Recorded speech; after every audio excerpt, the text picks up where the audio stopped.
community development. Maybe I should start again, shouldn't I? Hello, everybody, and welcome to this afternoon's seminar. My name's Anthony Ware. I'm an Associate Professor at Deakin University in International and Community Development, and I'm the convener of the Development and Humanitarian Research Group. This afternoon's seminar is hosted by our Research Centre, together with the Centre for Humanitarian Leadership, and it's an absolute pleasure to have you all with us. And I see many people are still logging in, but we'll get started anyway. Greetings from lockdown in Melbourne. And I'm sure many of others are locked down in various parts of Australia and the world yourselves, or struggling with current circumstances. Today's seminar is on professionalisation in humanitarianism, and I'll introduce the speakers in a minute. I think everybody has already muted themselves on entry, which is fantastic. We weren't expecting quite so many registrations. We've currently got 71 in the room. We could well double that shortly. We just ask you to continue to remain muted. If you've got any questions, please put them in the chat box, which will be monitored. Before going any further, I'd like to acknowledge country, that I'm coming to you today from Boonwurrung country in the people of the Kulin Nation, but many others, many of the presenters will be from other lands, from other countries. Many will be from the Wurundjeri Nation, or lands of the Wurundjeri people. We acknowledge the elders past, present and emerging, and I'd like to acknowledge that the land that we sit on and that we present, present from today was never ceded, and it was violently taken from the original landowners. I'd like to quickly introduce the speakers today, and then I'll hand over to them. We've got three speakers, as you see listed there, Adriana, Nazanin and Matthew, who will speak for around about 15 minutes, about 5 minutes each, running through a PowerPoint presentation and presenting the research that they've done. And that will be followed immediately by Mark Tell and Arunda, and I'm not even going to try to mispronounce your surname, I'm sorry, Arunda, who will give about 7 minutes each to discuss and engage with the material, after which we should have a good time for question and answer. So we hope to have 20 minutes at the end of this session for questions and answer. Along the way, at any point that a question springs to your mind, please put it in the chat box. We are monitoring that, and we will collate them and we'll put them to this panel for you, just to try to collate and save time at that Q&A at the end. So our three main speakers for today, Adriana Stibril is a PhD candidate at Deakin University. She comes to us with a wealth of experience, having worked in Europe, Australia, US, West Africa and the Middle East, having previously studied in Germany, and then having previously been the lecturer, a lecturer and the course director of the Humanitarian Studies program at Charles Darwin University.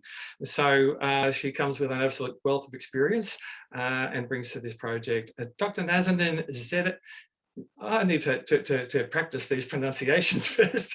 I'm sorry. Zita Cummings is the Associate Director of Research at the Centre for Humanitarian Leadership and a lecturer in Humanitarian Studies at Deakin University. She's been with us since 2008. She studied her doctorate at City University of Hong Kong, focusing on humanitarian aid to North Korea. And that's one of her ongoing research interests, but they're certainly expanding very rapidly. And she teaches into the Masters of Humanitarian Assistance program here at Deakin. Matthew Clark was previously a lecturer in our International and Community Development program, and then head of school for the School of Humanities and Social Sciences at Deakin. He's now our Pro Vice Chancellor of Research Development and is the chair of the Centre for Humanitarian Leadership. Published over 100 academic articles, chapters, conference papers, and more than a dozen books that he's edited. He held a Fulbright fellowship to look at non-profit leadership and visited the US a couple of years ago.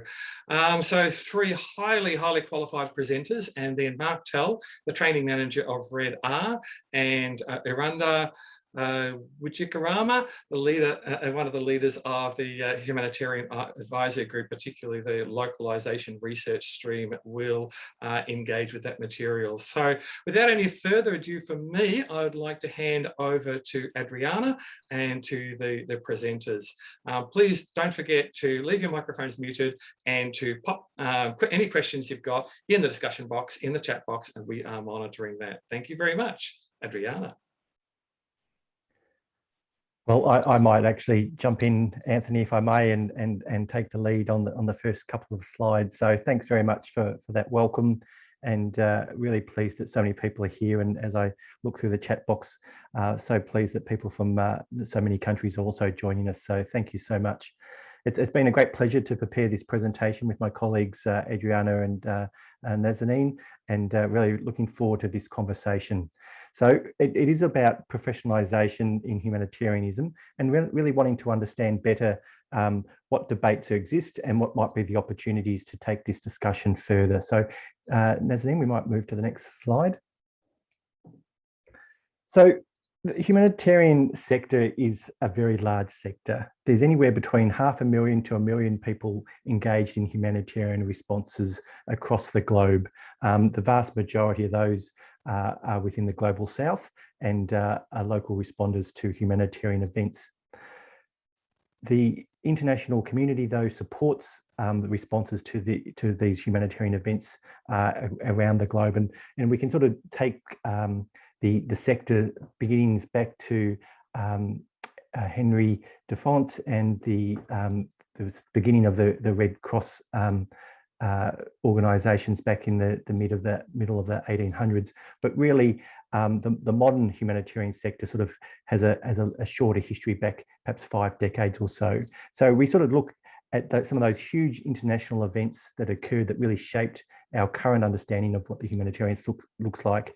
Biafra in the 1970s, Ethiopian droughts and famines in the 1980s, the atrocities in Rwanda during the 1990s. But it really was the events in Bosnia in 1993 that really changed how the humanitarian sector understood itself, and really began to seriously consider the importance of a professional workforce, because it was the killings of volunteers who were undertaking convoys to deliver food into Bosnia that actually really did strike international attention as to what at that point had been a voluntary nature of the sector, and really a sense that a professionalisation approach was required.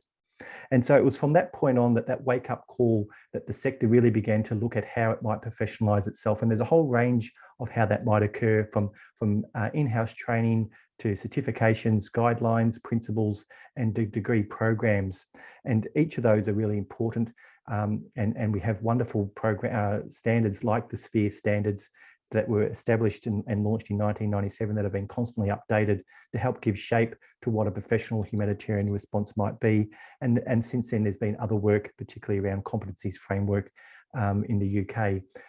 What we want to talk about today, though, is one aspect of that professionalisation. So Nazine, we'll go to the next slide, please. And we really are focusing on the master's degrees, focusing on humanitarian assistance.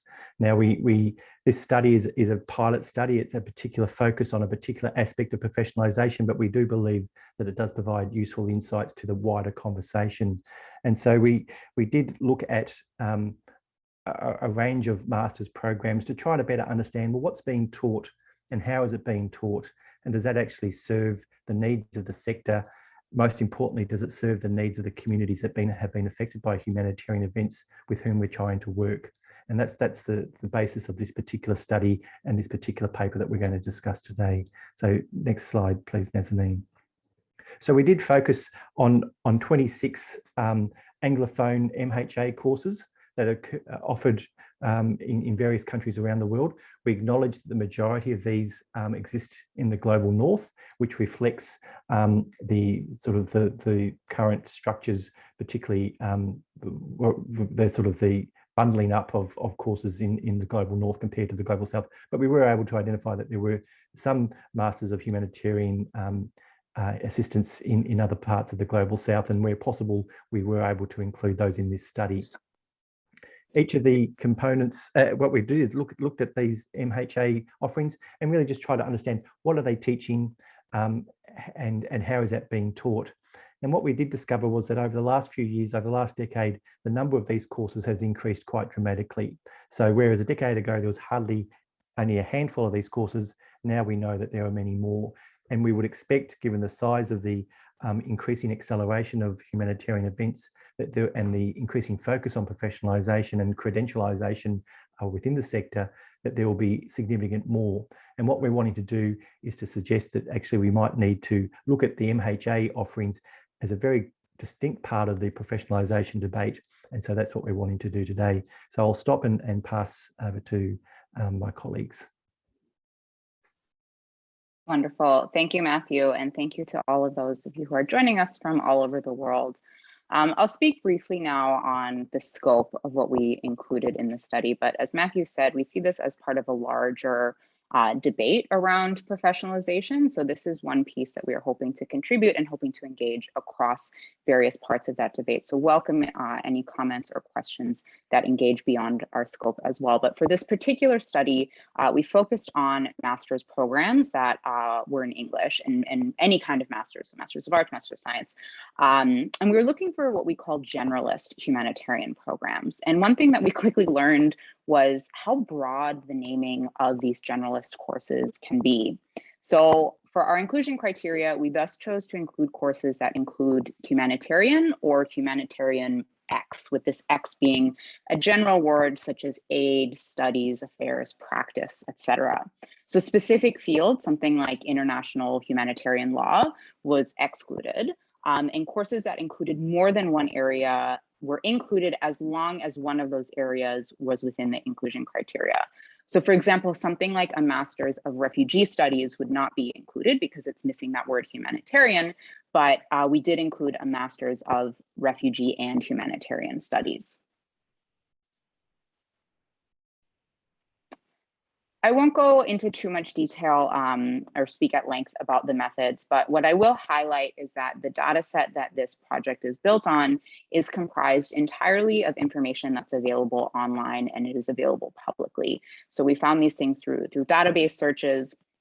We found these courses and charted the information from the courses that's available online, typically through the course websites. So I'll hand over now to my colleague Adriana to speak on our results. Thanks, Nazanin. So yes, the search results, what we did is based on the predetermined course inclusion criteria, we used specifically, apart from university and course-related websites and materials, those 3 websites mentioned on the top here. And especially when going into Study Portal's Masters and doing our search, the results were following. 387 courses appeared that were offered globally in the field of humanitarian studies and action. So these are all the postgraduate programs offered around the world, disaggregated by the continent, as you can see on the right-hand side with that bar chart.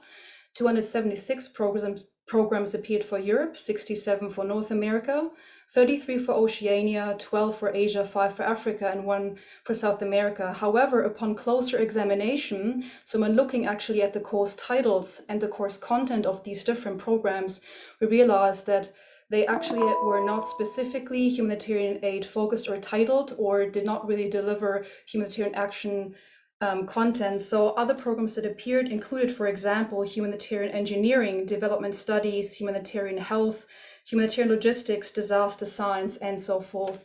In the end, only 26 courses met our specific predetermined course inclusion criteria. Next slide, please.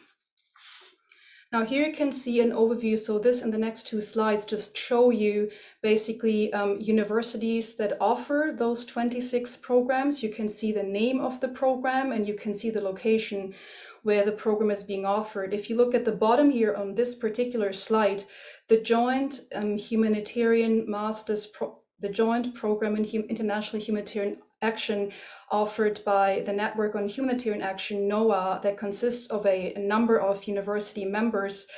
We include this as one program. However, 3 of those universities that are part of NOAA, namely Malta, Ireland, and Sweden, they offer on top of that additional master's programs that are relevant for the study, and we included them separately.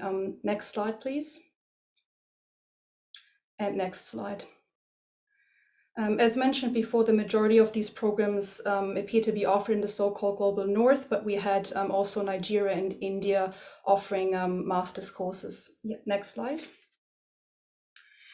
Now, the interesting bit, when we look at the findings in terms of the key themes or elements across all courses, so we basically had a look at what are the similarities or commonalities of all these courses that we included, and we found the following categories, namely course entry requirements. So it appeared to be that almost all of these courses either required students to have an undergraduate degree.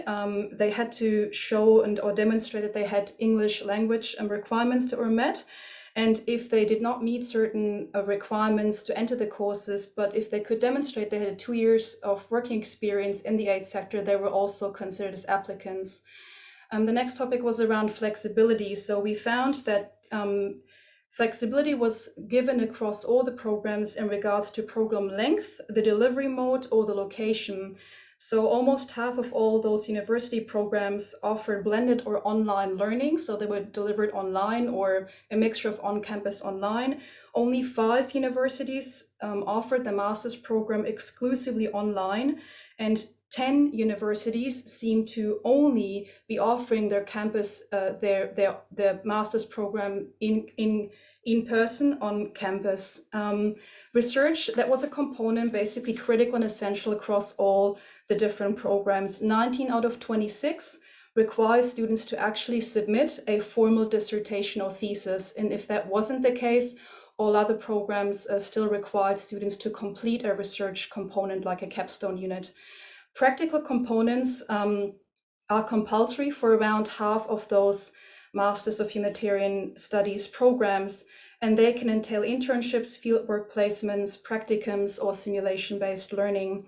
And lastly, we were really interested to find out what the thematic curriculum is. So what are the themes or topics covered across all those courses, specifically focusing on teaching? Next slide, please. So this is the interesting bit.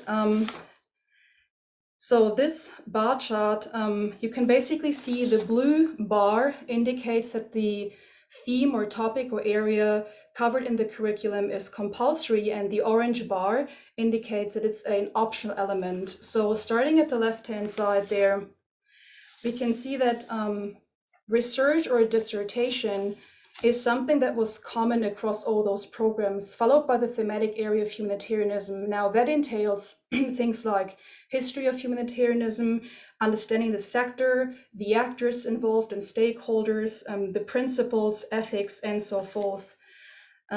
Next is internship or placement component. We just discussed that. Another big area seemed to be management, followed by international relations, world politics, the political economy of aid, and global governance. And as you can see here, it was compulsory for 11 out of those 26 university programs. And when it wasn't compulsory, it was a significant element that was offered as an optional component. Same for global or public health.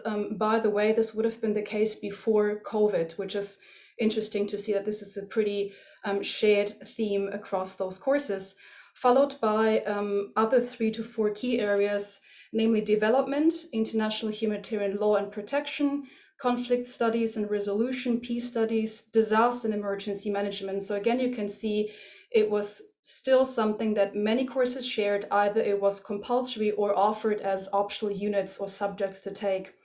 Looking on the right-hand side of this graph, you can see that other themes are still there, but not necessarily shared by all the different universities, including leadership and teamwork, human rights, or knowledge around quite specific technical skills, themes like negotiation, diplomacy, gender-based violence and gender in general, media and advocacy. Thank you.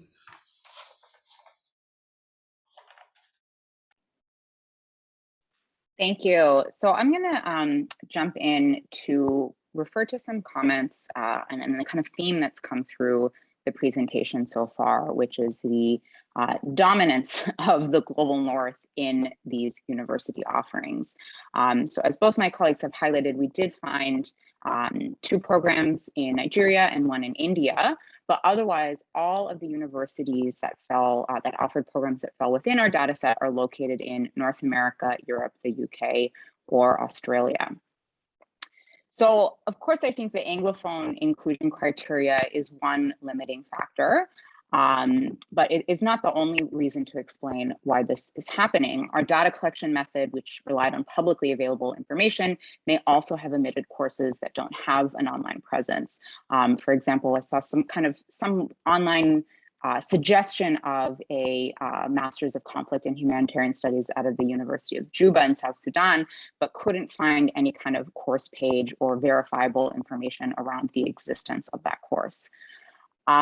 So I think that there's this case of global power dynamics that affect tertiary education more broadly impacting humanitarian studies programs, where global north universities often have more accesses to resources, travel, and reputational clout than their counterparts in the global south. And so in the humanitarian studies sector, this is manifesting in a phenomena where, despite the majority of people working in the sector, living and working and being from the global south, the centers for master's education are resting in the global north. So some programs in the global north, we noted, will require or offer the option for students to go and complete coursework at universities in the global south, but then ultimately the degree is being granted by a university in the global north. So this understanding of the relationship between global north and global south, both within the humanitarian sector, but also within the university sector more broadly, is a really important piece to this research that we're continuing to unpack and have discussions about.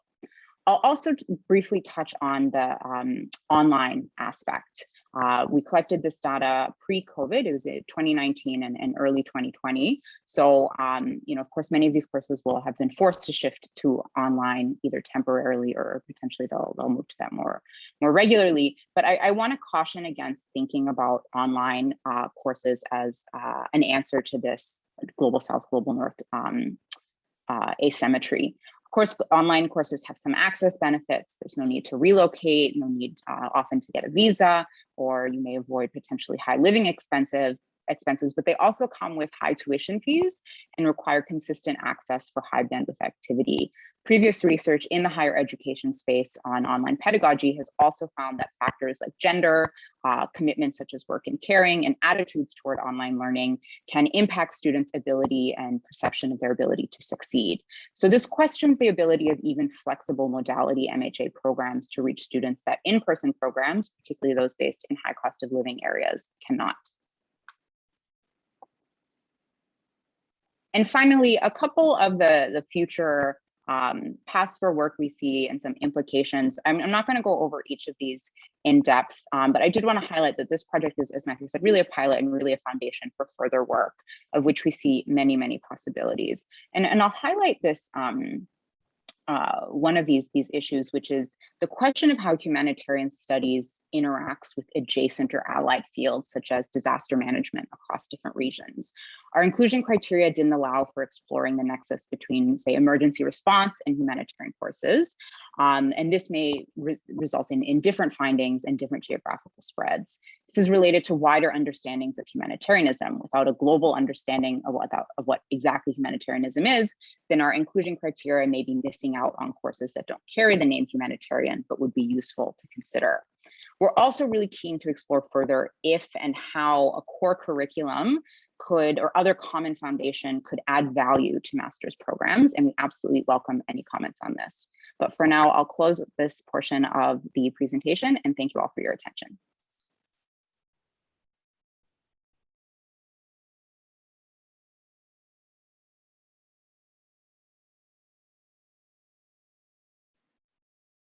Anthony, I'll hand back to you to introduce our discussants.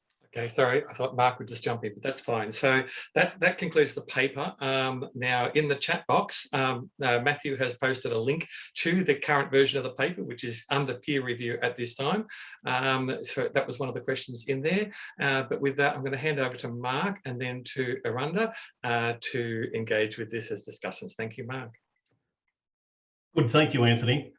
And good afternoon or good evening, wherever you are in the world and joining in for the discussion today. Look, I'm going to tell you a little story about my first experience in the humanitarian sector, which highlights the nexus between professionalisation and response in the sector. This time 20 years ago, I was sitting on sheet ice in the middle of the Raoua Islands in Antarctica, and I was counting emperor penguins. Less than 8 months later, I travelled back to Australia from minus 40 degrees Celsius in freezing Antarctica. And I was in Australia only for a week, recovering from one exciting experience before a new and more challenging one commenced. A few days later, I arrived in a hot and dusty Mazar-e Sharif in northern Afghanistan, the topic of quite a bit of news in today's media, where it was a plus 40 degrees Celsius. And I was working with the United Nations World Food Programme as the Emergency Telecommunications Coordinator. It was my first experience into the international humanitarian response sector.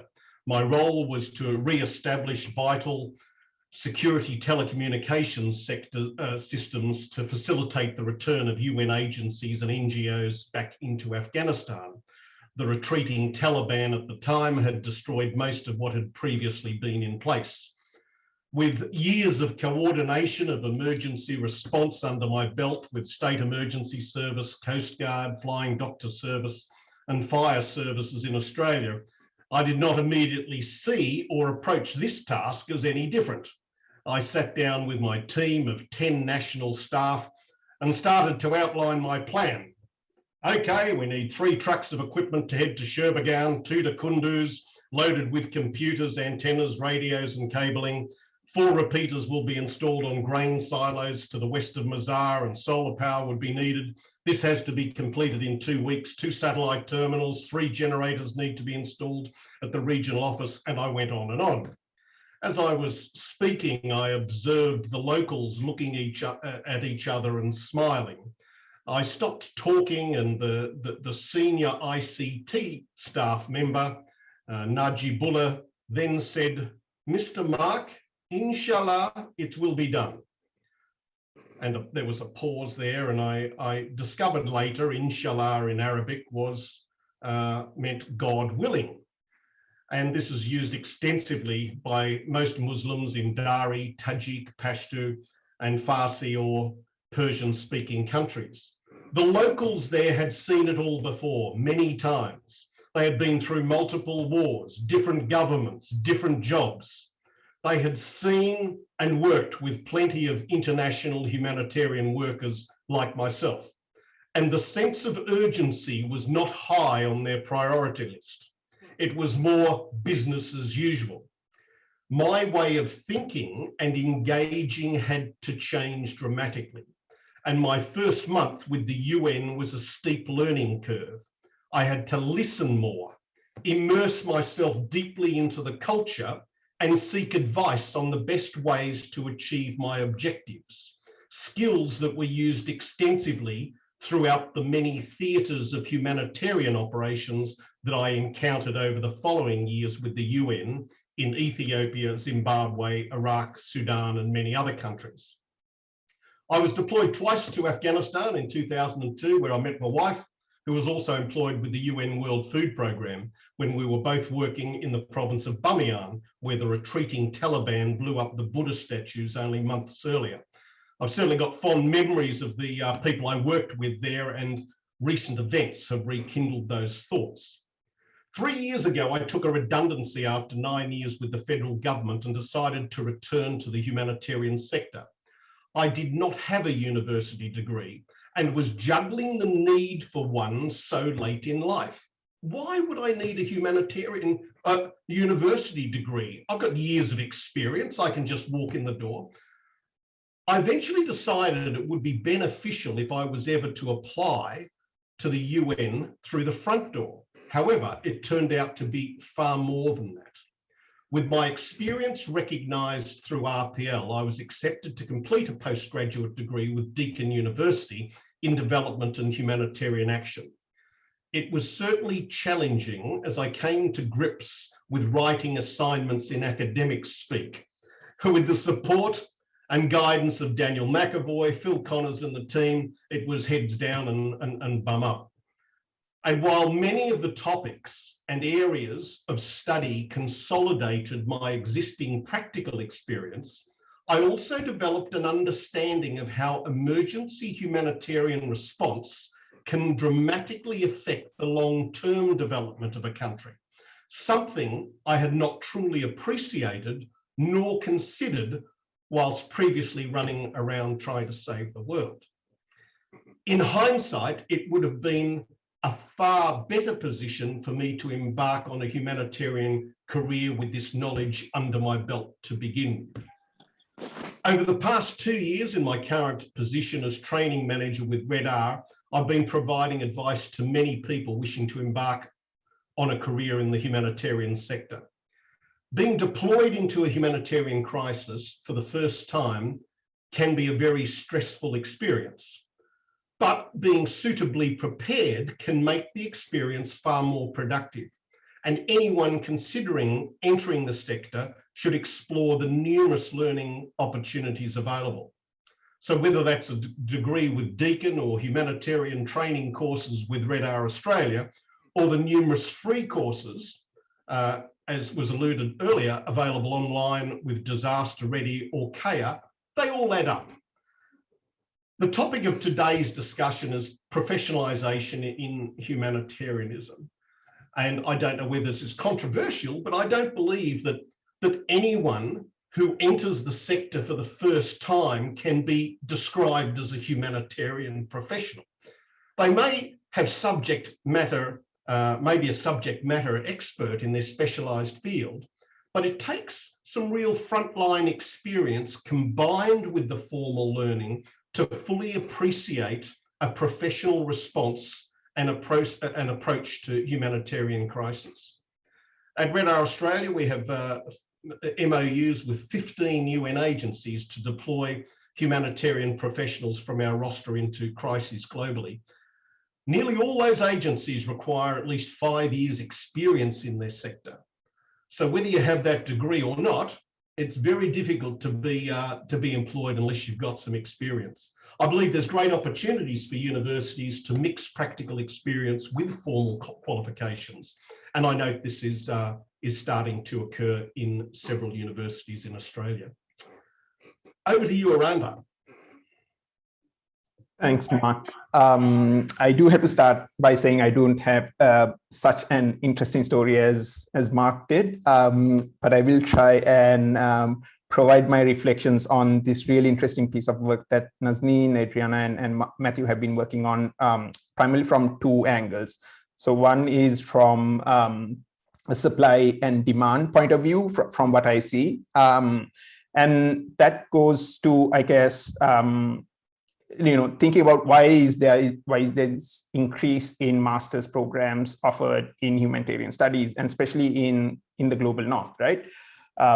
One potential aspect to that, or factor to that, might be that if you look at this whole divide of humanitarian and development, right, it's quite significantly more pronounced in international organizations and international staff who talk about it. For the person on the ground who's receiving aid, they don't really care if you're a humanitarian worker or if you identify as a development worker. And in practical sense, for a lot of the local NGOs who work on the ground, they work in that nexus, right? So, but if you look at especially the organizations, international organizations who are mostly based out of the global north, if you look at the NGOs or the UN has a lot of their biggest offices in the global north, that differentiation is quite pronounced. So from a purely business point of view, I guess, for the higher education sector, there is that niche opportunity to offer more humanitarian, in my view, there is that niche opportunity to provide more humanitarian focused master's programs.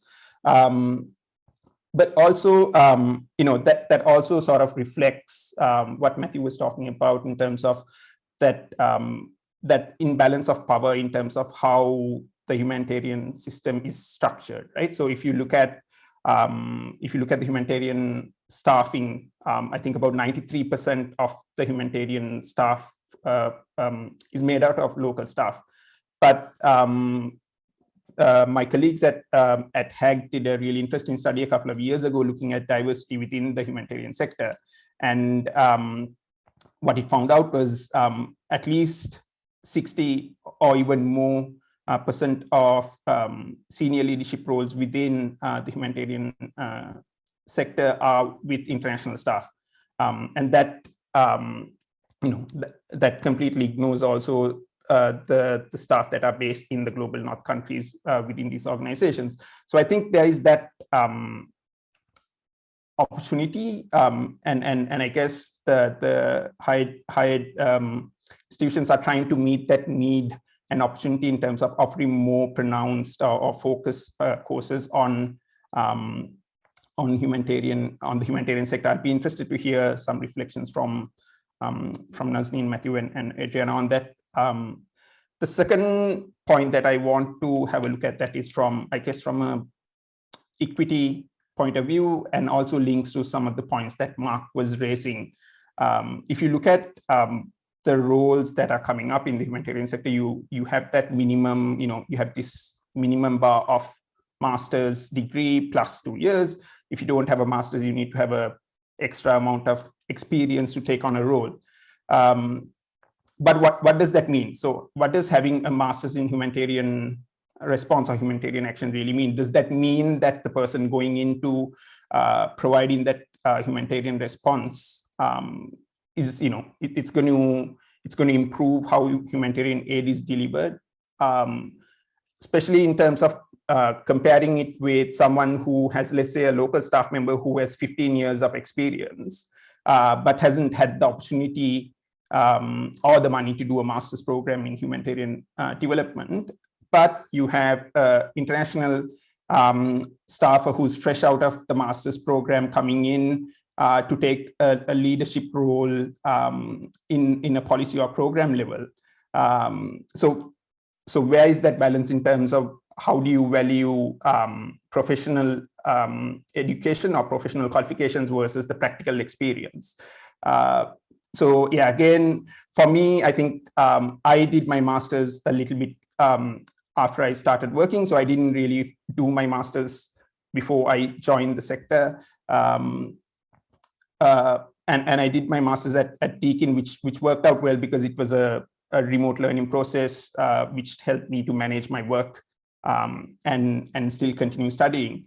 But reflecting back on that experience, I think I feel having at least 5 to 6 years of experience working in the sector actually helped me to connect better with the coursework and practically reflect on what I had seen on the ground and what was being taught in theory in the lectures. So that was again my reflection, and one reason, to be honest, one reason why I actually did the master's program was, although I had worked in the sector and I was interested in moving up, for every job opportunity that I was looking for, there was this, minimum of, you need to have a master's as a minimum. So there was that sort of hoop or, that I had to jump through to be qualified to apply for certain roles. And the final point that I want to raise on this links to the concentration of power and knowledge within the humanitarian community. Given that, as I think Nazneen was talking about, all these courses are offered from global North universities, even if they have some exchange programs, those are still predominantly issued from those universities and in the global North. And accessing those courses in itself is quite difficult. If you look at the course fees, as Nasin mentioned, I think international students pay almost double the value that a citizen or resident pays. And getting visas is a whole another issue even before COVID. So that in itself sort of creates this exclusionary policy or approach to people from the global south, people who are actually affected from the humanitarian crisis and intrinsically involved in the response. Makes it more difficult for them to access that education, to be part of that knowledge generation and also owning that knowledge as well.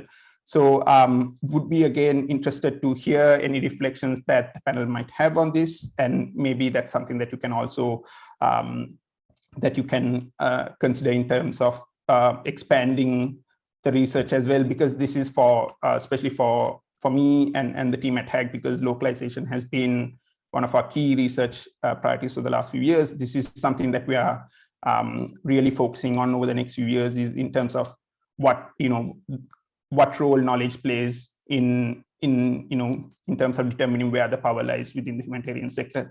So maybe with that, I'll stop. And yes, thank you for the opportunity again to reflect on your research. Thank you to our three speakers and to the two discussants. Thank you very much, everybody. I really appreciated that, and particularly those comments and feedback. Thank you, everybody.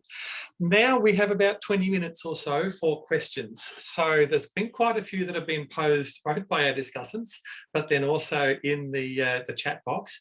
If you have a question, please do type it in the chat box. We're monitoring that, and I'm going to put those back to the speakers shortly.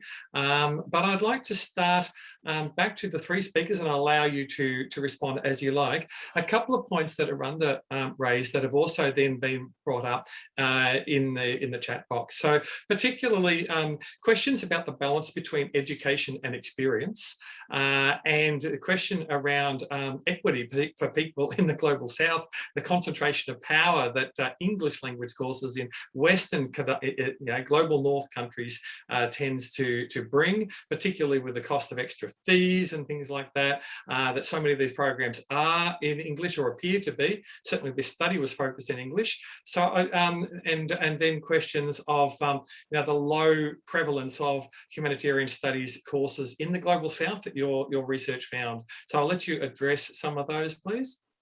Over to the three speakers. I'm happy to kick off, and I can then pass on to my colleagues. I know Matthew has written a paper on the education and experience tension, so I'll perhaps leave it to him to discuss some of those things. And Adriana's research as well, her other research for her PhD has touched on some of these questions about the adjacent areas that may expose kind of more areas of humanitarian education than our study was able to capture. So I'll perhaps leave some of that to her as well. But if I can maybe pick up in this question of equity, I think it's a really important one. So I did a humanitarian studies master's. I'm a graduate of the NOHA program, and now I'm teaching on one. And I think this is kind of one of the big kind of ethical dilemmas that I think about is the barriers to these programs. And as Arunda said, that line in so many job openings of must hold a master's, particularly in the UN system, this barrier that without a master's, you can only go so far. So there are these kind of structural reasons that are encouraging people to get a master's, but perhaps without, I think part of the reason we wanted to do this program is to kind of have a critical understanding of, well, what does this mean? What does it mean to have a master's of humanitarian assistance? It sounds ridiculous to say you've mastered humanitarianism. So what does that mean? And I absolutely think this is a question of, power and colonization. I'll note with the kind of English language focus, that was partly to give some boundaries to the study. I did see some Francophone programs. I think, for example, at University in Cameroon, there was a program on human rights and humanitarian studies that didn't make it in.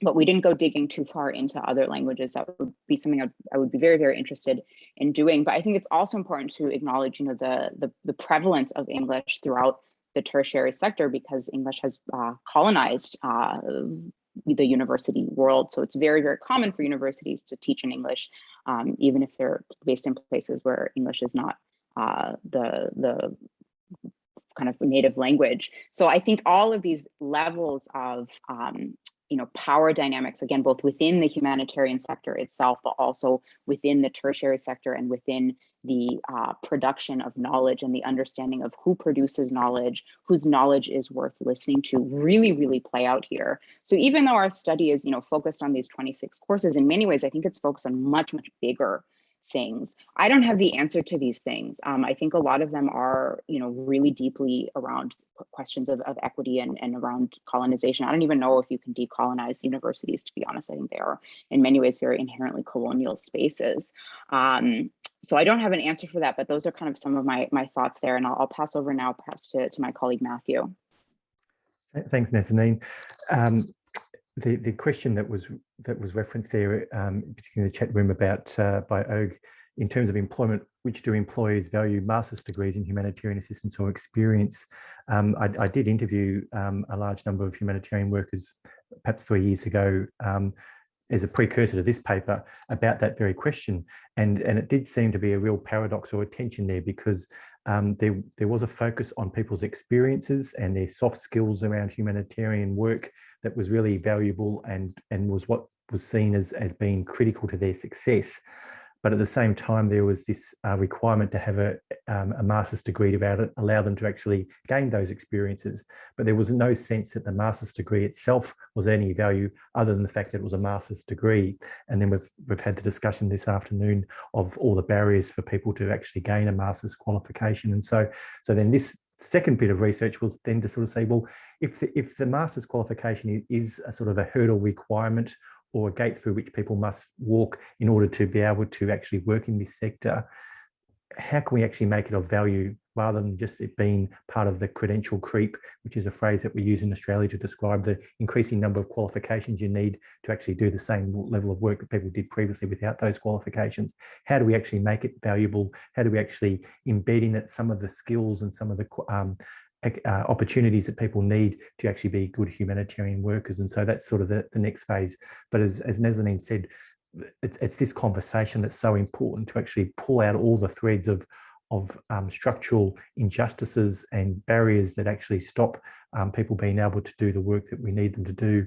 And I think Miranda made the very good point about the bulk of humanitarian workers being in the Global South that are largely locked out of these opportunities because of a whole range of other structural barriers that get in the way of that. So there is value, I think, in talking about master's program as an entree into these discussions, but there's no easy solutions to any of those things, as all these questions in the chat box clearly point out. There's enormous work to be done. One aspect of it, though, is to make sure that the education that's been made available to people is accessible, but also has significant value to the work that's being required of these people in these settings. Adriana. Yes, thanks, Matthew. So I think given that these courses, like many of you have now heard and also suggested, are emerging in the so-called global north, I think that in itself is a very interesting phenomena to study and critically look at this, actually, right? So we are doing this as part of this joint research, but I'm also doing it as part of my doctorate degree. And what I find very interesting is simply around the terminology. Do we have a shared and common understanding of what humanitarianism, humanitarian action, or even this emergence of this academic field, humanitarian studies, is, right? So for instance, you're absolutely correct. So humanitarian studies or action might mean one thing for one group, might mean something else for someone else. So in my other research that I'm doing, I'm interviewing thought leaders from across the world. Lots of people are based in or from the global south. Interestingly, many of the people in the Middle East or even the Asia Pacific region said to me, Adriana, we don't really use the term humanitarian response. We use disaster relief because there's a political connotation to it. So that I found very interesting itself. So that means, like Nazi mentioned before, we potentially might be missing a plethora of other courses that might not title themselves as humanitarian, but potentially offer very similar or very, course content that is very much, has to do with humanitarian action. So there's a lot of courses in disaster and emergency management, right? It's especially also in the Asia Pacific region. So there's so much more research that needs to be undertaken. And also, I mean, we look at this very critically, right? We're trying to understand, okay, humanitarian studies courses are still emerging and ballooning. Why is that? Who is enrolling in these courses? Are they employable? What about the employability? Why are they offered here but not there? So there's a lot of research that still needs to be done. I think it's very critical when it comes to accountability and answering these questions. Why is this emerging, and who is it for? Thanks. Thank you, everybody. So many new questions popping on. So what I'm going to do now is I'm going to throw a couple of questions back to the panel, and I'm going to ask you to try to keep your responses down to a minute each, because we've only got 10 minutes left. But that was great. And you actually you addressed a couple of questions there at the end, Adriana, particularly the one about whether we're excluding words like disaster and emergency, whether there really is a difference between disaster management, crisis response, etc., and humanitarianism. If anyone else wants to comment on that, you may. But the questions I want to focus at the moment on whether we can or should, whether Deakin can or should be supporting the formation of humanitarian programs in African universities or other parts of the world and moving them offshore. And the second question then is whether perhaps the sector is becoming too academic and losing its social justice and its kind of roots. So back to the panel, a minute or so just to engage with either or both of those, please. Maybe briefly, I'm actually going to turn on a timer so I know I don't go over a minute. Touch on this question of partnering with universities overseas. I think it's a really interesting one. I think there's absolutely possibility there. But I think it's also important not to just, perpetuate some of these inequalities that we see by pushing global North ideas or global North scholars into global South spaces. So I think it's important to think about how we could do this in a way that really does, support local knowledge building and local pedagogies. I'll also note that one of those programs in particular in Nigeria, I can't remember off the top of my head, but I believe it was University of Maiduguri, is one of the oldest programs on this list. So even though they may not have the most programs, there's definitely very intense depth of history in some of these programs. So I also think that's worth considering.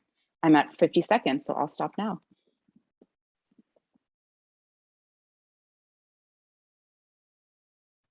Matthew or Adriana, would you like to jump in on either of those? Well, happy. Just really briefly, I agree with Nazin. I think for us to endeavor now to reproduce these courses in the global South would be, I think, ethically just wrong, but also in many other aspects, just not the right approach. Partnership, I think personally, yes. And from the research I'm currently undertaking, also from what respondents tell me, is it has to come from where the region is or the country is. If disasters or whatever emergencies happen there and they have the knowledge, they have the expertise, there are universities, then they should build and establish and create their own degrees, for the needs in the region. If they want to do it in partnership together with other institutions, South-South or South-North or whatever, that's excellent, but it certainly shouldn't be the North pushing somewhere into the South. I think that would be the wrong approach.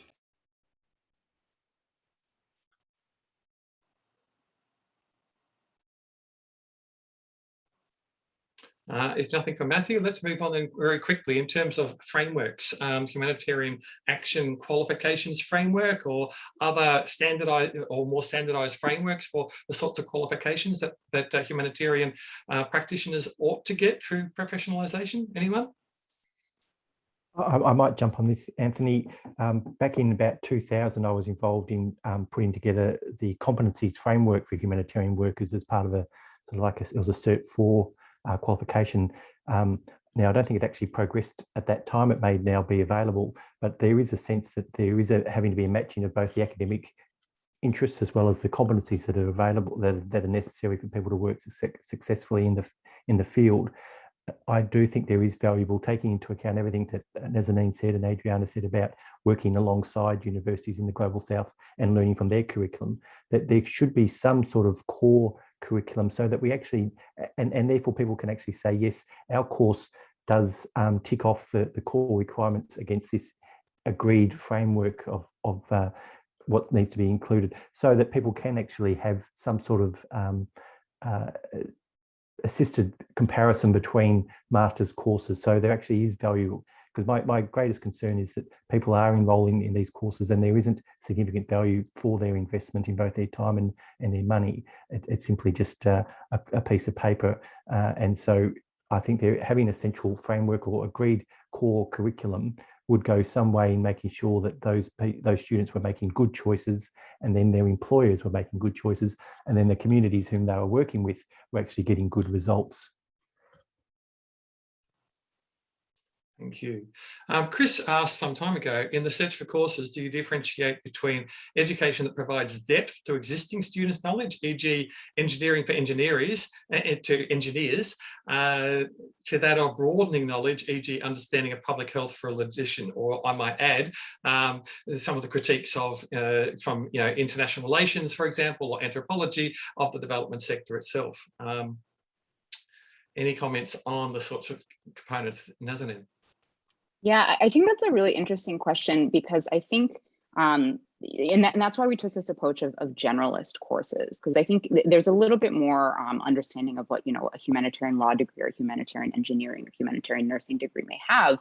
And I think it was my colleague, Associate Professor Phil Connors, that when speaking about our master's program that we have at Deakin, he said a valid undergraduate degree is anything from accounting to zoology.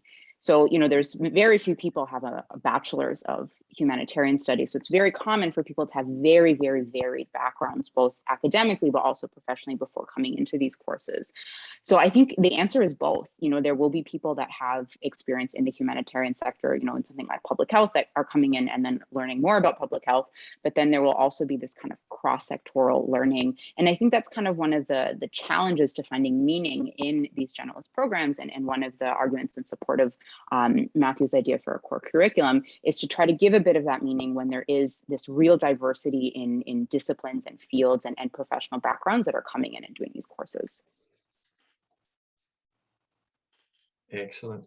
Does anyone else want to jump in there? There's a wealth of questions about Deakin's course in particular, and this seminar wasn't primarily intended as a promotional event for Deakin's course, but questions about recognition of prior learning internships, the various humanitarian short courses that Red R operate, and how that kind of relates to sort of the master's level programs and so on, how you get experience before taking on a course and then your employability afterwards and so on. I think we might address those later rather than as questions here. I'm just trying to look for anything else that I've really missed. Liz, was there anything that you've spotted that that we really haven't addressed at all at this point? Or maybe if someone thinks that you've got a burning question that I haven't read out, would you like to pop it in there again? I know there's a lot that I've tried to condense to the speakers.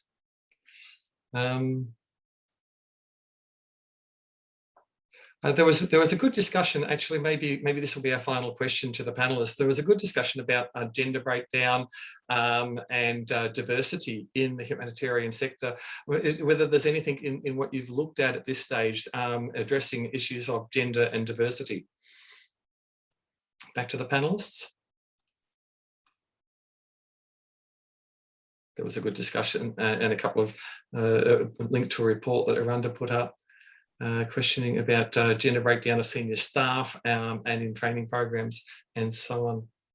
Yeah, I think that's an excellent question, and I'd highly recommend everyone check out the report that Aranda put in the chat. And I think that's an area for further research to see, how are these kind of programs perpetuating gender imbalances?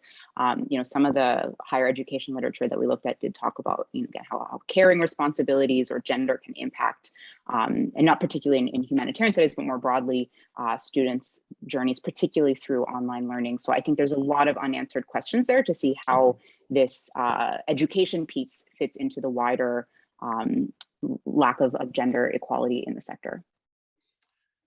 Okay, well, with that, and we've just hit 5 o'clock, and I know Rabia has popped a couple of people have popped questions in here, or requests for us to maybe collate a few answers and just send out a bit of information and responses to all of the participants. We do have a participant list, so we might do a follow-up email to everybody, I think, after this, because there's so much more vibrant discussion that we've been able in the chat box than we've been able to engage with in the panelists. But I want to thank firstly our 3 speakers and our 2 discussants, and then secondly everybody who has come to the seminar and who has engaged so actively throughout the entire time with so many questions and chat in the chat box. Thank you to everybody for your participation and engagement today.